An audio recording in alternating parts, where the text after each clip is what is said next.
Hi friends, ಎಲ್ರಿಗೂ ಹೊಸ ವಿಡಿಯೋಗೆ ಸ್ವಾಗತ. KL ರಾಹುಲ್ ನಮ್ಮ ಕನ್ನಡಿಗ, ನಮ್ಮ ರಾಯಲ್ ಚಾಲೆಂಜರ್ಸ್ ಬೆಂಗಳೂರು, ನಮ್ಮ RCB ತಂಡಕ್ಕೆ ಬರೋದು ಆಲ್ಮೋಸ್ಟ್ ಆಲ್ 90% ಫಿಕ್ಸ್ ಅಂತಲೇ ಹೇಳ್ಬೋದು. ಅದು ಏನು ಹೇಳಿದ್ದಾರೆ KL ರಾಹುಲ್ ಅವರು ನಮ್ಮ RCB ತಂಡದ ಬಗ್ಗೆ, ಅದನ್ನೆಲ್ಲ ನೋಡ್ಕೊಂಡು ಬರೋಣ. ಅದಕ್ಕಿಂತ ಮುಂಚೆ ನೀವು ನಮ್ಮ ಚಾನಲ್ಗೆ ಹೊಸಬರಾಗಿದ್ದರೆ ಈಗಲೇ ಸಬ್ಸ್ಕ್ರೈಬ್ ಮಾಡ್ಕೊಳ್ಳಿ. ಹಾಗೆ ಫೇಸ್ಬುಕ್ಕಲ್ಲಿ ನೋಡ್ತಾ ಇದ್ದರೆ ಫಾಲೋ ಮಾಡ್ಕೊಳ್ಳಿ. ಬನ್ನಿ ವಿಡಿಯೋ ಶುರು ಮಾಡೋಣ.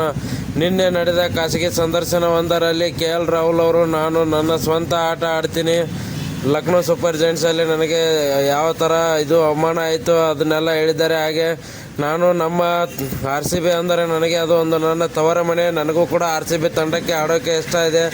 ಎಷ್ಟೋ ಅಭಿಮಾನಿಗಳು ನನ್ನನ್ನು RCB ತಂಡಕ್ಕೆ ಬಾ ಬಾ ಅಂತ ಕಮೆಂಟಲ್ಲೂ ಕೂಡ ಕಮೆಂಟ್ ಮಾಡ್ತಿರ್ತಾರೆ. ಹೀಗಾಗಿ ನನ್ನೇನಾದರೂ RCB ಬೈ ಮಾಡಿದರೆ ನಾನು RCBಗೆ ಆಡೋಕ್ಕೆ ಇಷ್ಟಪಡ್ತೀನಿ. ಹಾಗೆ ನಮ್ಮ ಕಳೆದ 2016ನಲ್ಲಿ ನಾನು ತುಂಬ ಎಂಜಾಯ್ ಮಾಡಿದ್ದೀನಿ ನಮ್ಮ ರಾಯಲ್ ಚಾಲೆಂಜರ್ಸ್ ಬೆಂಗಳೂರು ತಂಡದಲ್ಲಿ ಆಡಿ.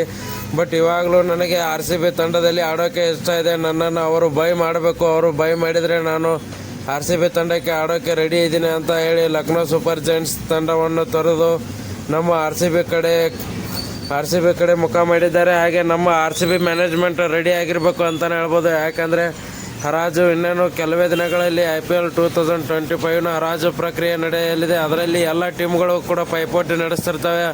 ಅದರಲ್ಲಿ ನಮ್ಮ RCB ತಂಡ KL ರಾಹುಲ್ ಅವ್ರನ್ನ ತಗೊಳ್ಳೋಕ್ಕೆ ಒಂದು ಕೋಟಿ ಸುರಿಬೇಕು ಅಂತಲೇ ಹೇಳ್ಬೋದು. ಯಾಕಂದರೆ ಎಲ್ಲ ಟೀಮ್ಗಳು ಬಿಡ್ ಮಾಡ್ತಾ ಇರ್ತವೆ. ಅದರಲ್ಲಿ ನಮ್ಮ RCB ಮ್ಯಾನೇಜ್ಮೆಂಟ್ ಏನಾದರೂ ಹಿಂದೆ ಸರಿದ್ರೆ KL ರಾಹುಲ್ ಅವರು ಬೇರೆ ಟೀಮ್ ಪಾಲಾಗೋ ಚಾನ್ಸ್ 90% ಇದ್ದೇ ಇರುತ್ತೆ. ಹೀಗಾಗಿ ನಮ್ಮ RCB ಮ್ಯಾನೇಜ್ಮೆಂಟ್ ಇವರ ಮೇಲೆ ಹಣ ಸುರಿಲಿಕ್ಕೆ ರೆಡಿ ಆಗಿರಬೇಕು ಅಂತಲೇ ಹೇಳ್ಬೋದು. ಇವರು ಕೂಡ ನನಗೆ RCBಗೆ ಆಡೋಕ್ಕೆ ಇಷ್ಟ ಅಂತ ಹೇಳಿದ್ದಾರೆ. ಇವರು ಏನಾದರೂ ನಮ್ಮ RCB ತಂಡಕ್ಕೆ ಎಂಟ್ರಿ ಕೊಟ್ಟರೆ ಈ ಸಲ ಕಪ್ ನಮ್ಮದೇ. ವಿಡಿಯೋ ಇಷ್ಟ ಆಗಿದ್ದರೆ ಲೈಕ್ ಮಾಡಿ, ಶೇರ್ ಮಾಡಿ, ಸಬ್ಸ್ಕ್ರೈಬ್ ಮಾಡ್ಕೊಳ್ಳೋದನ್ನು ಮಾತ್ರ ಮರಿಬೇಡಿ. ಇನ್ನಷ್ಟು ಸ್ಪೋರ್ಟ್ಸ್ ಅಪ್ಡೇಟ್ಸ್ಗಳು ನಮ್ಮ ಚಾನಲಲ್ಲಿ ಬರ್ತಾ ಇರ್ತವೆ.